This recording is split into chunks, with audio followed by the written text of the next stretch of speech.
Nanti hostnya saya ubah aja lah. Hostnya nanti sudah Mbak siapa tadi yang co-hostnya tadi siapa? Co-hostnya Mbak Anissa nanti saya jadikan host ya. Terima kasih. Mohon dilaksanakan diskusinya dengan baik. Silakan diskusi, selamat berdiskusi. Waktu dan tempat kami silakan.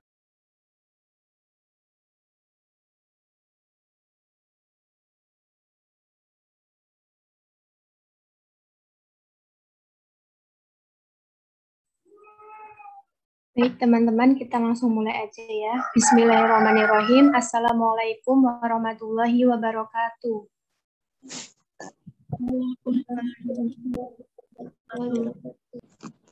Selamat pagi, Bapak Jupri dan teman-teman semua. Yang saya hormati, Bapak Juprianto SPD, MBD, selaku Dosen Praktikum Pembelajaran Ilmu Pengetahuan Sosial Sekolah Dasar, serta teman-teman kelas 4A yang berbahagia. Marilah kita panjatkan kehadirat Allah Subhanahu wa taala yang telah memberikan kita banyak kenikmatan dan kesehatan sehingga kita dapat bertemu kembali di Zoom meeting ini dalam keadaan sehat walafiat. Tak lupa kita haturkan salawat dan salam kepada junjungan Nabi besar kita, Nabi Muhammad SAW. Reza Isma Junita selaku moderator pada presentasi dari kelompok judul Tema 5 Pahlawanku kelas 4 Sekolah Dasar dengan media pembelajaran berupa spin game yang akan disampaikan oleh para pemateri dari kelompok 3, yaitu ada Mbak Anisatul Faizah, Mbak Deska Vela Aska, Mas Eka Kurina Rahman, dan Mbak Fadila Miftahul Janah.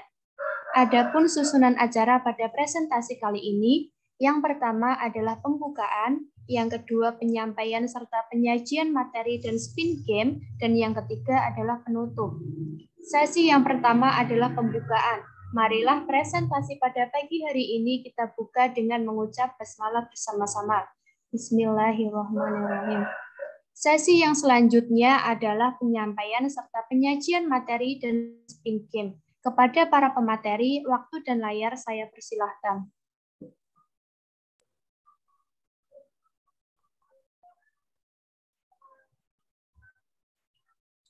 Baik Mbak Isma, terima kasih atas waktu dan kesempatannya kepada kami untuk menyampaikan media pembelajaran berbasis PowerPoint interaktif yang berjudul Spin Game Kelas 4 Tema 5 Pahlawanku, Mata Pelajaran Ilmu Pengetahuan Sosial. Sebelumnya, perlu diingat bahwa media pembelajaran yang kelompok kami buat ini merupakan hasil revisi dan diskusi bersama yang tentunya terdapat sedikit perbedaan dengan rancangan yang telah kami presentasikan sebelumnya. Nah, teman-teman langsung saja kita mulai dengan mengklik tombol Start yang berada di tengah bawah. Kita klik ya teman-teman. Nah, tampilan akan menjadi kumpulan menu. Di sini terdapat 5 menu, seperti menu petunjuk penggunaan, menu KI dan KD, menu materi, menu game, dan juga menu profil penyusun. Nah, sebelum kita beranjak ke menu-menu yang lain, kita harus membaca sekaligus memahami fitur-fitur apa saja sih yang terdapat pada media pembelajaran berbasis PowerPoint interaktif ini. Langsung saja kita klik ke menu petunjuk penggunaan yang akan disampaikan oleh Mbak Reza Isma Junita. Dipersilahkan. Nah, teman-teman, petunjuk penggunaan spin game. Yang pertama yaitu ada icon start yang berfungsi untuk memulai game. Kemudian yang kedua ada icon home yang berfungsi untuk kembali ke menu utama. Kemudian yang ketiga ada icon next yang berfungsi untuk melanjutkan ke slide berikutnya. Yang keempat ada icon back yang berfungsi untuk kembali ke slide sebelumnya. Yang kelima ada icon KI dan KD yang berfungsi untuk mengakses kompetensi inti dan kompetensi dasar. Kemudian yang keenam ada icon petunjuk penggunaan yang berfungsi untuk mengakses petunjuk penggunaan spin game. Kemudian yang ketujuh ada icon materi yang berfungsi untuk mengakses kumpulan materi. Yang kedelapan ada icon game yang berfungsi untuk mengakses game. Yang ke-9 ada icon profil penyusun yang berfungsi untuk mengakses profil penyusun. Yang ke-10 ada icon subbab pembelajaran yang berfungsi untuk mengakses subbab pembelajaran. Dan yang terakhir ada icon spin game yang berfungsi untuk mengakses spin game.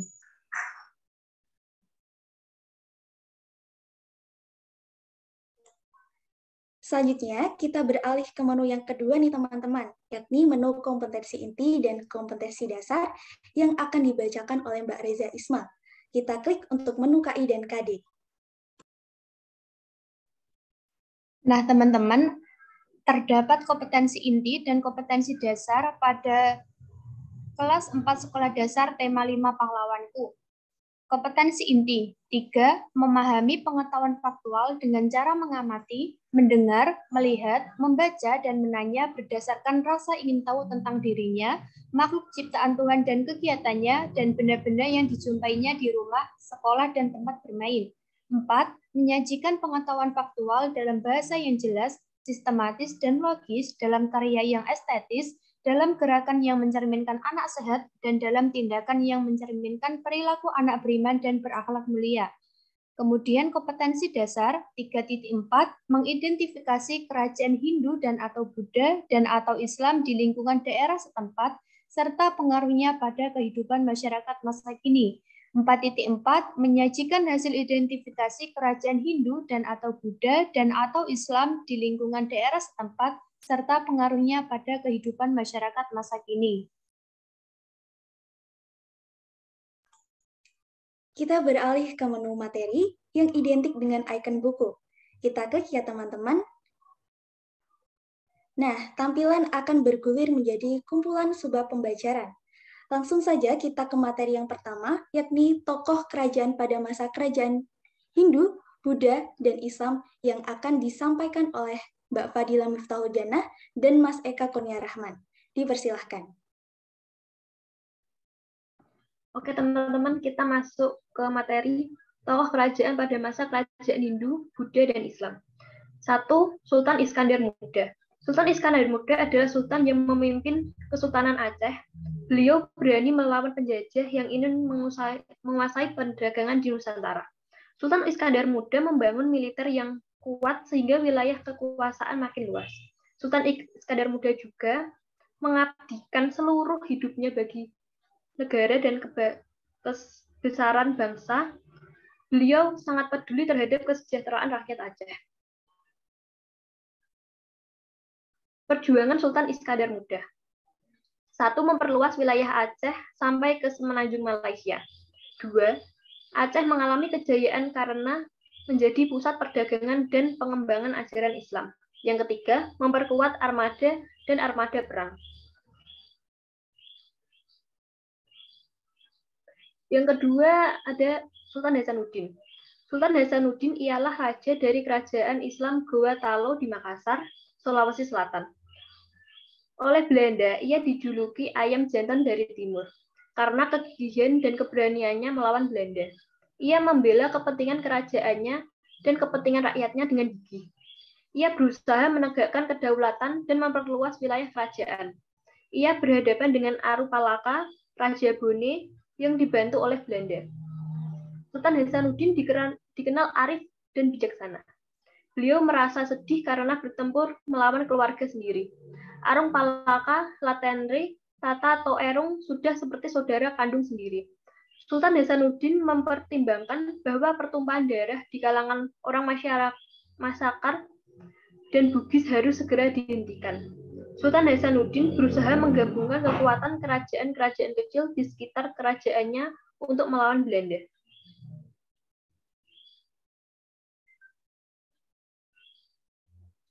Perjuangan Sultan Hasanuddin. 1. Sultan Hasanuddin sangat gagah dan berani dalam melawan VOC. 2. Beliau berani mengorbankan seluruh hidup, kesenangan, serta kemewahannya untuk membela kehormatan bangsa dan negara. Yang ketiga, beliau membela kehormatan negara dan mempertahankan setiap jengkal tanah-tanah airnya dengan tetesan darah. Yang keempat, terkenal arif dan bijaksana. Yang kelima, gigih, berani, dan rela berkorban. Yang ketiga, ada Majapahit Gajah Mada. Gajah Mada adalah seorang panglima perang dan tokoh yang sangat berpengaruh pada zaman kerajaan Majapahit. Saat remaja, ia merupakan seorang pemuda yang mempunyai keahlian bela yang sangat hebat serta berilmu tinggi. Pada usia 19 tahun, Gajah Mada berhasil menyelamatkan rajanya Prabu Jayanegara. Oleh karena kecapakannya, pada tahun 1319 ia diangkat sebagai Patih Kahuripan. 2 tahun kemudian ia diangkat sebagai Patih Kediri. Pada tahun 1329, Patih Majapahit yang bernama Aryo Tadah menunjuk Gajah Mada untuk menggantikan dirinya. Gajah Mada menolak penunjukan itu karena ingin membuktikan pengabdiannya terlebih dahulu kepada Kerajaan Majapahit, yaitu menghentikan pemberontakan Keta dan Sadeng. Gajah Mada akhirnya diangkat sebagai Patih Majapahit pada tahun 1334 setelah keberhasilannya menaklukkan Keta dan Sadeng. Perjuangan Majapahit Gajah Mada. 1. Gajah Mada berhasil mempersatukan Nusantara. Yang kedua, Gajah Mada dalam mengemban tugas dan tanggung jawabnya, baik tatkala menjadi prajurit, patih, hingga panglima perang. Yang ketiga, tatkala Kerajaan Majapahit diserang oleh Rakuti, Gajah Mada menyelamatkan Raja Jayanegara beserta keluarganya.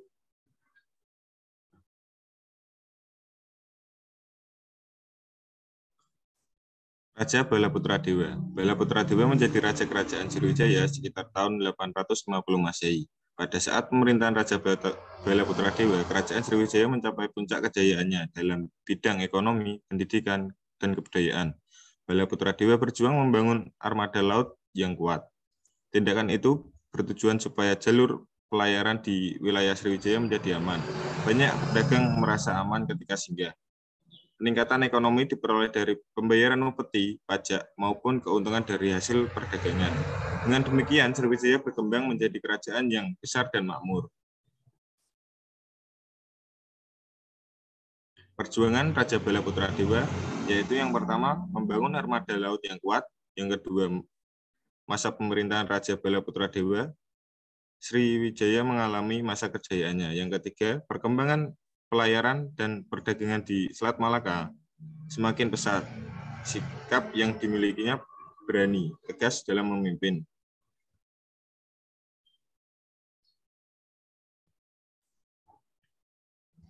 Raja Purnawarman. Raja Purnawarman mulai memerintah kerajaan Tarumanegara pada tahun 395 Masehi.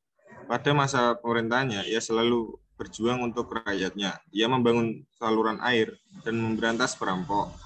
Raja Purnawarman juga berani memimpin angkatan laut kerajaan Tarumanegara untuk memerangi bajak laut yang merajalela di perairan barat dan utara kerajaan. Setelah Raja Purnawarman berhasil membasmi semua perompak, keadaan menjadi aman.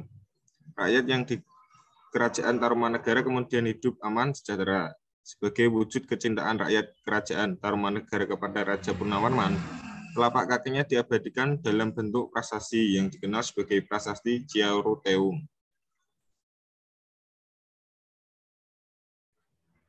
Perjuangan Raja Purnawarman, yaitu yang pertama membangun saluran air untuk kesejahteraan rakyat, yang kedua Raja Purnawarman membasmi perampok, dan yang ketiga mendahulukan kepentingan dan tujuan bersama.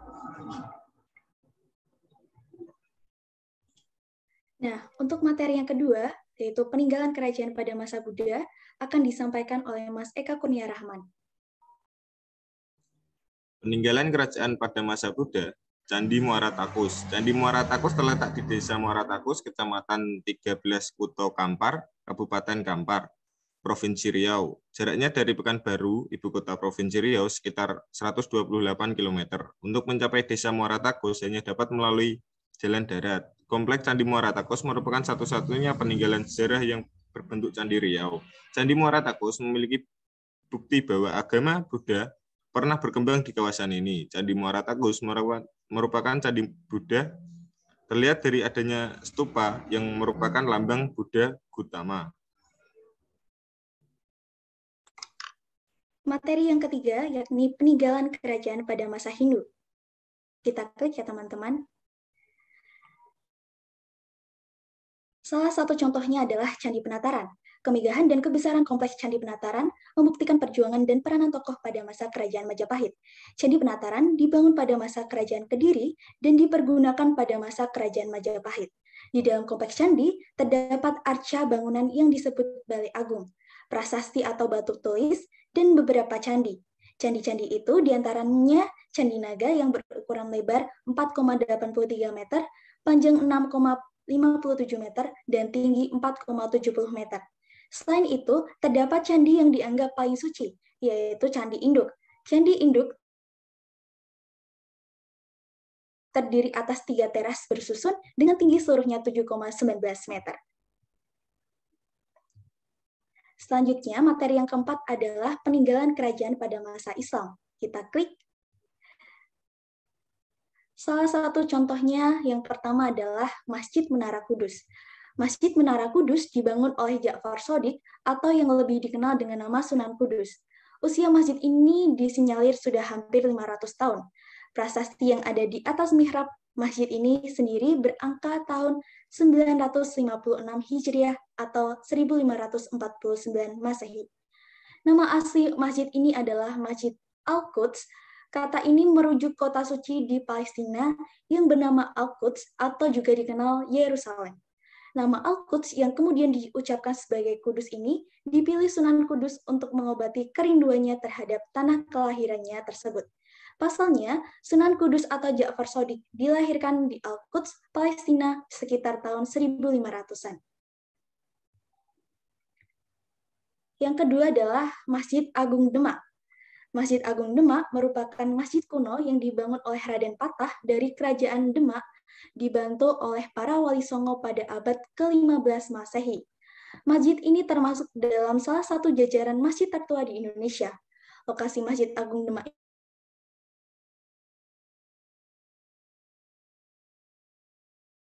ini terletak di Kampung Kauman, Kelurahan Alun dan pusat keramaian Demak. Masjid Agung Demak tak sulit untuk ditemukan. Selanjutnya adalah materi yang kelima, yakni sikap kepahlawanan para pahlawan nasional. Kita klik. Yang pertama adalah berjuang dengan ikhlas. Salah satu sikap pahlawan yang patut diteladani adalah berjuang dengan ikhlas. Mereka tidak mengharap imbalan. Mereka mengorbankan harta dan jiwa raganya demi menegakkan cita-cita kemerdekaan. 2. Berani karena benar. Sifat berani berhubungan erat dengan kebenaran. Para pejuang berani melawan penjajah karena mereka memiliki cita-cita luhur, membebaskan dan berjuang bangsa Indonesia dari belenggu penjajahan meskipun musuh yang mereka hadapi bersenjata lengkap dan canggih. Yang ketiga, pantang menyerah. Pantang menyerah berarti terus berjuang meskipun menghadapi berbagai rintangan. Jika perjuangan gagal, pahlawan tidak putus asa. Ia akan terus berjuang sampai kebenaran ditegakkan. Yang keempat, rela berkorban. Rela berkorban berarti bersedia mengorbankan dirinya bagi kepentingan orang lain.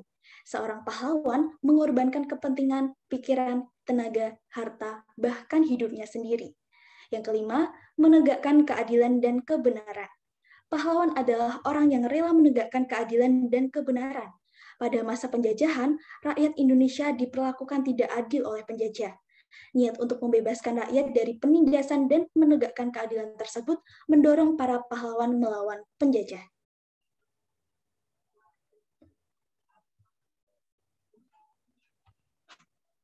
Nah, untuk selanjutnya kita beralih ke menu yang keempat, yakni sesi yang paling ditunggu, yakni sesi game yang akan disampaikan oleh Mbak Anisatul Faizah. Dipersilahkan.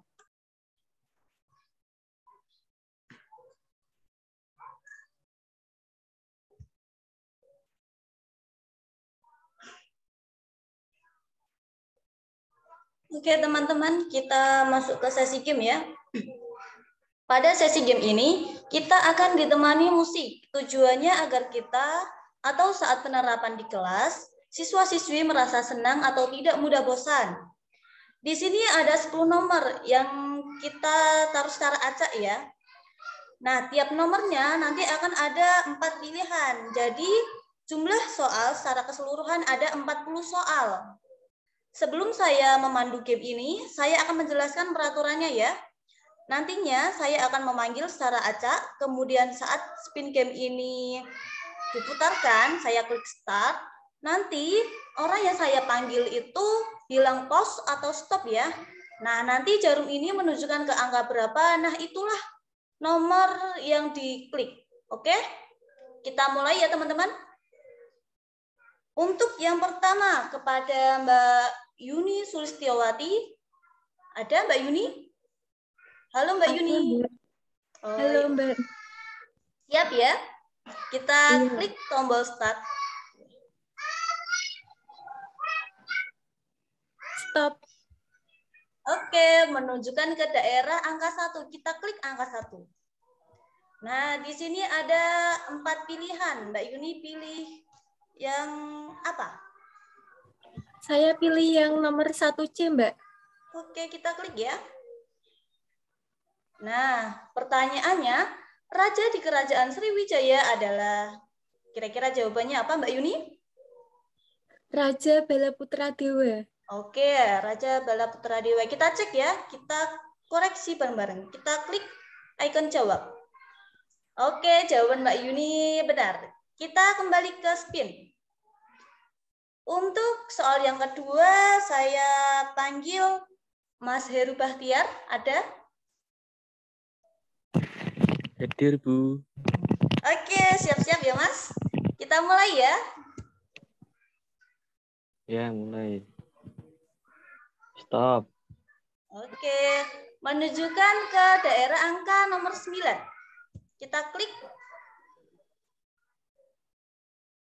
Nah, kapan Masjid Agung Demak didirikan? Masjid Agung Demak didirikan Pada tahun berapa, Mas, kira-kira?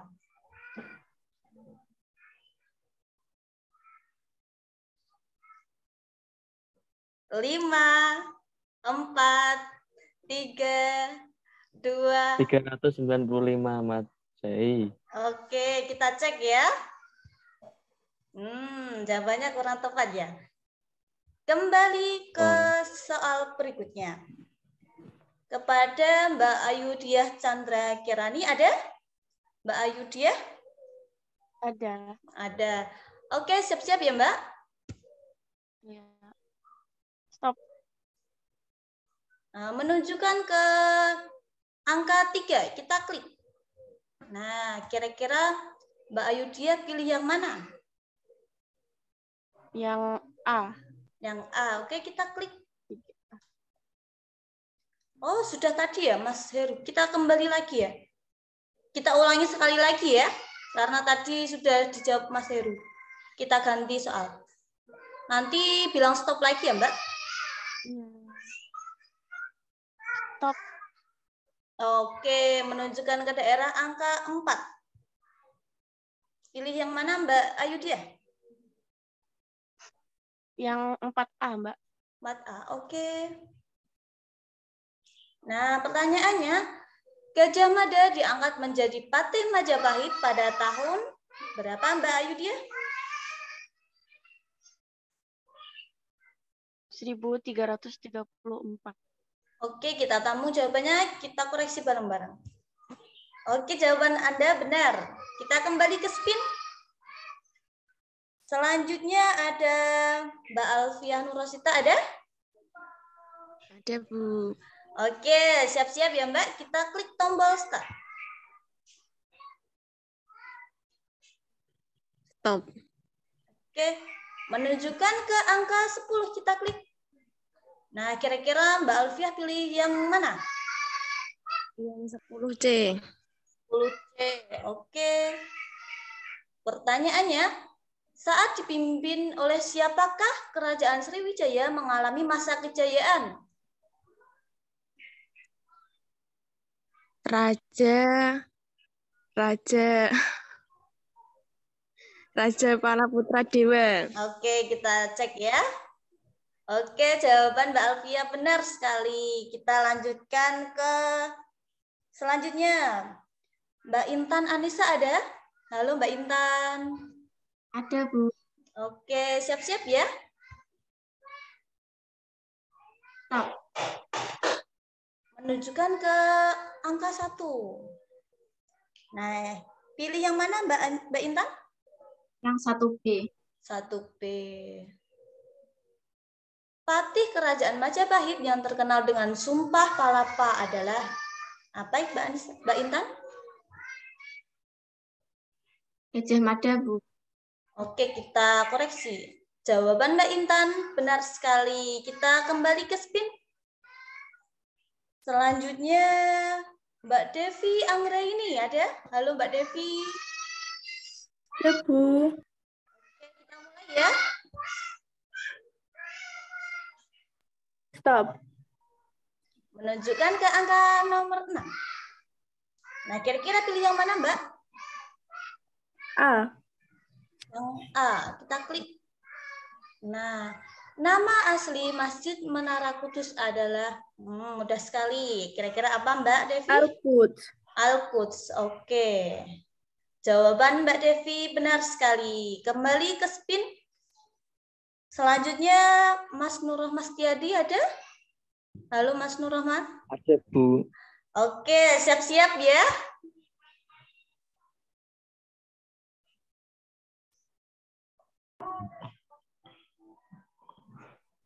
Stop, Bu. Oke, menunjukkan ke angka nomor 7. Kita klik bareng-bareng. Kira-kira pilih yang mana? Ada 4 nih. A. Yang 7A. A. Oke, suka jeruk ya. Iya. Mengorbankan dirinya bagi kepentingan orang lain adalah itu sikap apa, Mas? Rela berkorban, Bu. Oke, kita cek ya. Benar sekali. Selanjutnya ada siapa lagi ya? Mbak Melinda ada? Mbak Melinda? Iya, Halo Bu. Mbak Melinda. Ada, Oke, Bu. siap ya Mbak? Kita Iya, Mbak. klik Iya, Bu. tombol startnya.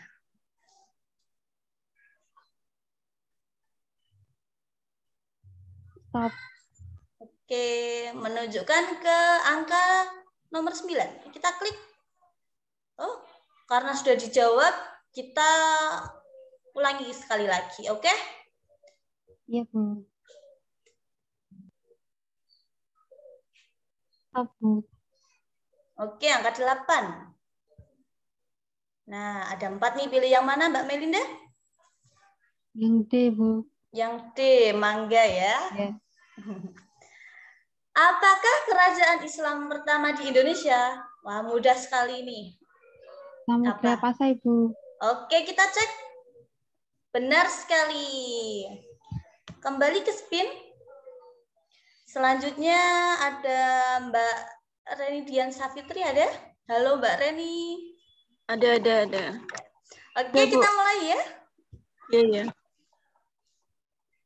Stop. Angka 10.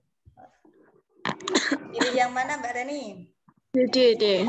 Oh, pisang. Oke. Enggak. Raja yang selalu berjuang untuk rakyatnya, ia membangun saluran air dan memberantas perompak adalah siapa nama raja itu, Mbak Reni? Raja Purnawarman. Oke, kita cek Raja Purnawarman. Benar sekali. Oke, kita lanjutkan ke orang yang terakhir. Kita coba 10 saja ya. Mbak Ida Royani. Halo Mbak Ida, ada Mbak Ida? Hadir, Mbak. Oke, siap-siap ya Mbak. Kita klik.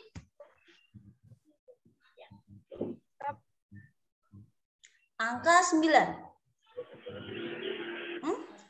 Sudah dijawab tadi, kita kembali. Kita mulai lagi ya.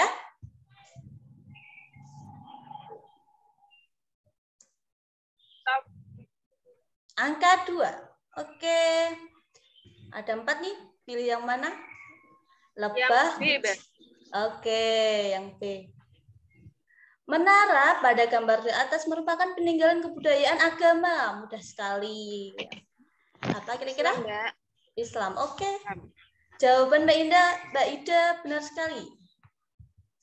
Karena sudah 10 orang yang menjawab, kita kembalikan ke Mbak Deska ya, selaku pemandu media pembelajaran ini. Oke, kepada Mbak Deska saya persilahkan. Baik, terima kasih Mbak Anis paparannya. Kita beralih ke menu yang terakhir, yaitu profil penyusun. Kita klik ya teman-teman.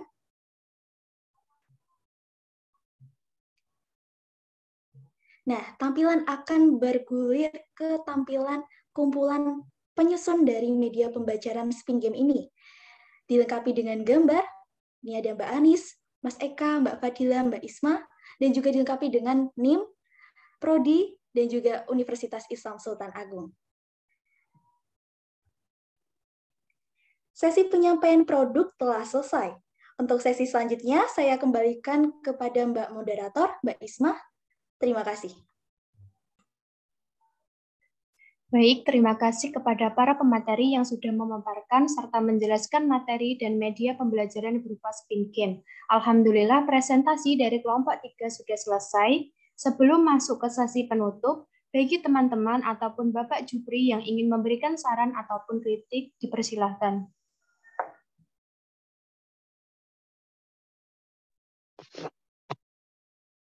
Izin memberikan tanggapan, Mbak, atau izin bertanya. Iya, Mbak Novi, dipersilahkan. Assalamualaikum warahmatullahi wabarakatuh. Waalaikumsalam warahmatullahi wabarakatuh. Izin bertanya kepada kelompok 3 mengenai media pembelajaran ini seperti PPT interaktif, ya, atau Spin Game ini. Nah, pertanyaan saya, apakah dari media pembelajaran yang telah kalian buat itu bisa digunakan secara offline? Misalnya seperti ada sekolah yang lokasinya itu di pelosok dan itu tidak ada sebuah teknologi. Kita ini kan masih ada sekolah-sekolah yang belum ada teknologi secanggih sekolah-sekolah di kota. Nah, apakah media tersebut bisa digunakan dalam pembelajaran offline atau bagi sekolah yang tidak ada teknologi? Terima kasih.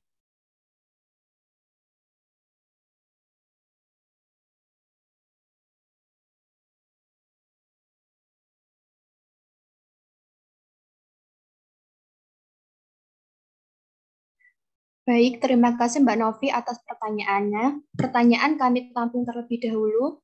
Dipersilahkan bagi teman-teman yang lain yang ingin bertanya ataupun memberikan saran ataupun kritik, dipersilahkan.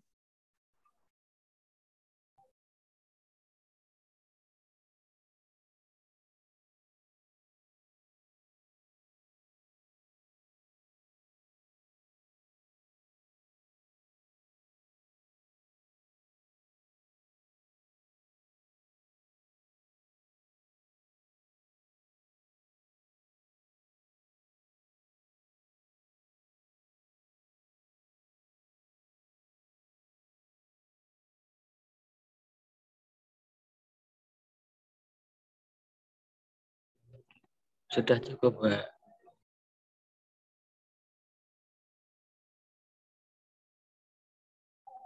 Baik, karena sudah tidak ada yang bertanya lagi, untuk pertanyaan Mbak Novi akan dijawab oleh Mbak Anisatul Faizah. Kepada Mbak Anisatul Faizah, saya persilahkan.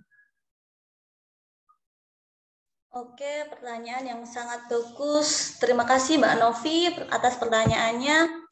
Untuk penerapan game ini itu ada LCD, ada proyektor, ada speaker, terus ada laptop, dan tentunya itu aplikasi ini yaitu PowerPoint. Nah, kalau di pelosok tidak ada teknologi itu bagaimana?